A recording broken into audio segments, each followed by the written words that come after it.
Ito, alam nyo sa totoo lang mga kababayan, meron akong twist dito. Si alias Rene na testigo na hawak ni Senator Risa Hontiveros bumaliktad at sinabing binayaran daw siya ni Senador Risa Hontiveros para mag-witness laban kay Kibuloy at sa mag-amang Duterte. Ito ha, may twist tayo dito. Iparinig ko lang sa inyo bago natin reaksyonan. Kasi baka sabihan tayo fake news. Ito na mga kababayan. Ito, pakinig ko sa inyo ha. Binawi ng isang nagpakilalang alias Rene ang mga aligasyon laban kay Pastor Apollo Kibuloy at pagdawit sa magamang Rodrigo at Sara Duterte. Binayaran lang umano siya ng 1,000,000 piso ni Senadora Risa Hontiveros. Tinawag naman itong kasinungalingan ng Senadora. Nakatutok si Sandra Aguinaldo. Pebrero noong nakaraang taon nang iharap ni Senadora Risa Hontiveros sa pagdinig ng Senado ukol sa mga umunoy pang-aabuso sa mga miyembro ng Kingdom of Jesus Christ ang isang lalaking nakatakip ang muka at pinakilala bilang si alias Rene. Si alias Rene ay hardinero raw sa Glory Mountain property ni Pastor Apollo Kibuloy sa Davao City na nakaranas daw ng pananakit sa kamay mismo ni Kibuloy at sexual na pang-aabuso sa ibang miyembro ng KOJC. Pero isa sa pasabog na payag noon ni alias Rene ang nasaksihan raw niya nang dumalo umuno kay Kibuloy sina dating Pangulong Rodrigo Duterte at toy Davao City Mayor Sara Duterte. Minsan po pumupunta din po doon si former President Rodrigo Duterte at former Mayor, Davao Mayor Sara Duterte. At pag umaalis na po sila doon sa Glory Mountain, dala na po nila yung mga bag. Siya pong bag na nilalagyan po ng mga baril. Ito ha mga kababayan. Sabihin natin na sabi nito, lumabas yung alias Rene na binayaran daw siya ng 1 million ni Senator Risa Hontiveros. Ngayon tatanungin ko sa kayo mga kababayan, lalong-lalo na ang kakamping at loyalista. Tanungin ko kayo, naniniwala ba kayo na ang witness ay binayaran ng 1 milyon? Una, ang statement ni alias Rene na nakita niya si Sara at si Digong pumunta dun sa bundok, may dalang bag, laman armas. Bakit ganun din ang sinasabi ni Arturo Las Cañas? 'Di ba? 'Di ba yun din ang sabi ni Arturo Las Cañas? Ginamit nila ang private plane ni Kibuloy dahil sa mga armas. 'Di ba? Ganun din naman ang sabi ni Arturo Las Cañas. Tambalus-lus yan si Inday. Demonyo yan si Digong. Gumamit yan sila ng private plane, kinargahan ng armas. Di ba? Na which is yun din ang sinabi nitong witness sa Senado. Iyan din ang sinabi ni Arturo Las Cañas. Di ba? Diyos mio marimar. At ito pa mga kababayan, maniniwala pa ba tayo?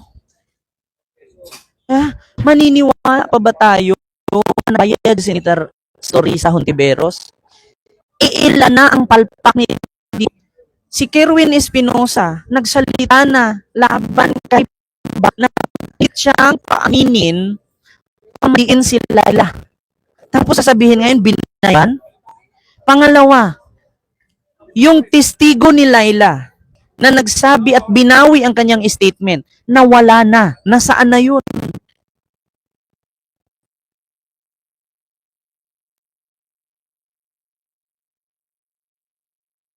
Yung nasa posisyon pa si Digong, baka pagbaba ni Digong sa posisyon, magbago yung statement mo.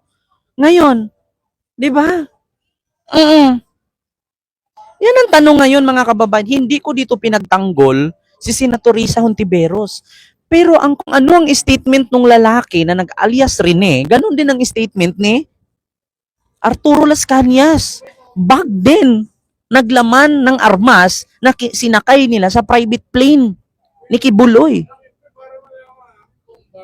Di ba? At saka, papaniwalaan nyo pa ba? Kailan ba naging tugma ang mga DDS? Halos lahat naman sila fake news. 'Di ba?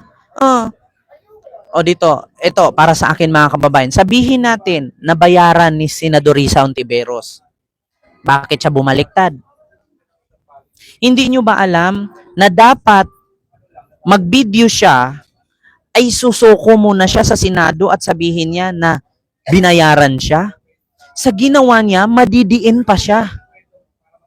Ma'am Salome Ramirez, hello po. Maraming salamat sa iyong 4 Canadian dollar super sticker. Hindi nyo ba alam na dapat yung ginawa nung alias Rene, hindi siya nagpa-video sa YouTube at pinost? Dapat bumalik siya sa Senado, nag-file siya doon ng kanyang statement at babawiin niya. Alam nyo ba may tawag yan? Ganito ha. Ito. Alam nyo ba may tawag yung ganyan? Babasahin ko ha, mga kababayan.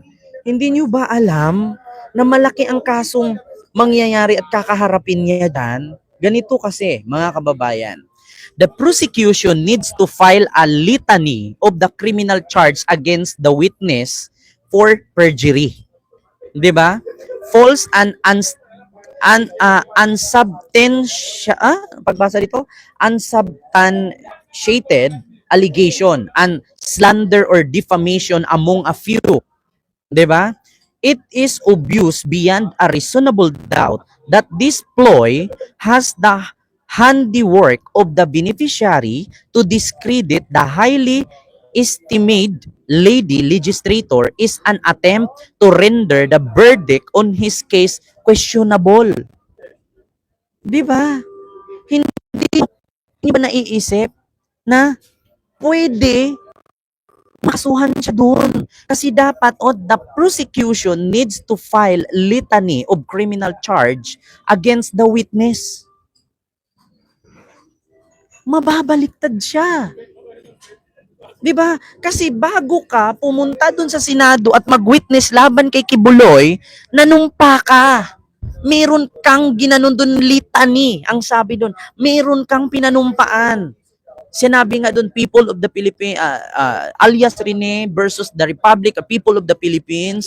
Truth is nothing but the truth. Di ba? May mga ganun-ganun, kemerot keme. Mababaliktad dyan, makakasuhan siya ngayon. Dapat bago siya nagyaw-yaw, pumunta siya sa Senado. Nireklamo niya dapat yan para tulungan siya kung sino man ang gustong makatulong sa kanya. Ang problema ngayon, niyaw-yaw niya doon sa social media. Malaking isda si Kibuloy. Mababaliktad siya. Kahit sabihin mong binayaran ka ni Risa, akala mo makakampihan ka ni Kibuloy, hindi ka makakampihan ni Kibuloy. Kasi take note, not only you is the witness, marami kayo. Marami kayo. Nag-under oath ka doon. Nanumpa ka sa mga binibitawan mong salita. Hindi po korte ang social media, mga DDS lang ang gumagawa niyan. Hindi korte ang SOCMED. Na kung may kasalanan ka, may pagkakamali ka, sa SOCMED ka mag-explain. No. Wala ang ganun. Diba? Yun ang isipin ninyo. Hindi ka papaniwalaan. Makita ka doon kung sinong senador para mabigyan ka ng proteksyon, para makapunta ka sa witness protection program. Para in case yung side ni Kibuloy at side ni Risa, may protection ka. Ngayon, mabugbog ka ng kaso niyan. Babalikan ka. Ni Kibuloy, malaki din ang iyong pananagutan or pananagutin. Bakit? Nag-take oath ka doon. Nag-under oath ka doon. Nanumpa ka na kung ano man ang salaysay na bibitawan mo. The truth, nothing but the truth. Diba? May ganon. Yun dapat. Ngayon, mga kababayan, ang sasabihin agad ng mga DDS, grabe, si Risa Ontiveros nagbayad ng 1 million. So, sa mga bobong DDS, ganon agad ang iisipin. Pero sa mga edukadong loyalista at kakamping, yan agad ang sasabihin. Pwede siyang makasuhan doon kasi nag-under oath siya doon, nanumpa siya. Nasalaysay. Maliban na lang kung katulad ka kay Kerwin Espinosa, nung in the end of the time, or in the end of the day, binaliktad mo at binawi mo yung salaysay mo, yun pwede yun. Yung problema, nagpa-video ka pa, putang ina, yung mayaman, yung vlogger, nag-abuse ng marami, kumikita siya, pero ikaw, nga ka. Makukulong ka sa ginagawa mo. O, ito, katulad kay Pokemon. Attorney daw ako. Kailangan pa ba ng attorney yan? Pwede nyo namang i-research yan. O kahit may abogado na nanood sa akin ngayon, o, paki-comment. Kung mali ba ako? May pinanumpaan kang salaysay. Kung ano ang binibitawan mong salita, yun na yun. Kung ito'y babawiin mo, bumalik ka doon sa Senado, maghanap ka ng magpoprotekta sa'yo at lumapit ka sa witness protection program para din sa kaligtasan mo sa side ni Kibuloy at sa side ni Risa. Ang problema, nagdaldal ka dyan sa YouTube. Oh, edi kalat ka pa ngayon sa social media, pati sa mainstream media, pati sa balita, kalat ka. Nga ka ngayon. Sa tingin ninyo, di ba? Sa tingin ninyo, okay yung ginawa niya? Makukulong siya. My God. Di ba? Hindi ako nag-aabogado-abogado. Pero kahit nga si Sara Duterte nandoon, nanumpa, di ba gumanon? Kahit si Digong, di ba gumanon? Kung ano man ang bibitawan niyang salita, yun na yun. Hindi na pwedeng baguhin, maliban na lang kung ikaw mismo lumapit doon at gusto mong baguhin. Di ba? Pag nawalaan ka nga ng gamit o nawalaan ng passport, anong gawin mo? Affidavit of loss. Ngayon, kung gusto mo affidavit, ano ng affidavit? Oh, ganon. Diba? Oh my God. Makukulong ka. Tapos malaking aligasyon yan. Sabihin mo, binayaran ka ng 1,000,000. Asan yung proof?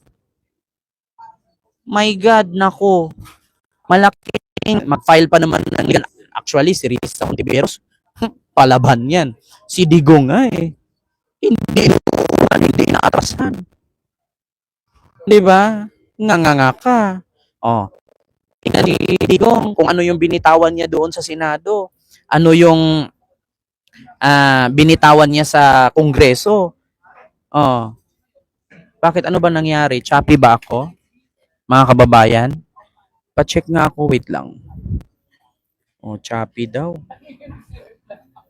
Check ko nga mga kababayan. Choppy daw ako. No defense para sa ating bansa. O hindi naman. Okay naman. So, yun mga kababayan. Yun yung totoo. Hindi po pwedeng sasabihin mo, yun ang binitawan mo, yun ang inano mo. 'Di ba? Oh, malaking aligasyon yan. Oh, malaking pananagutan yan. Nag-under oath ka doon, nanumpa ka doon. Kung ano man ang bibitawan mong salita, kung ano man mga salaysay mo, ay pinipirmahan mo pa yan. Yun naman pala po. Sige po, pasensya na po. So yun mga kababayan. So ngayon,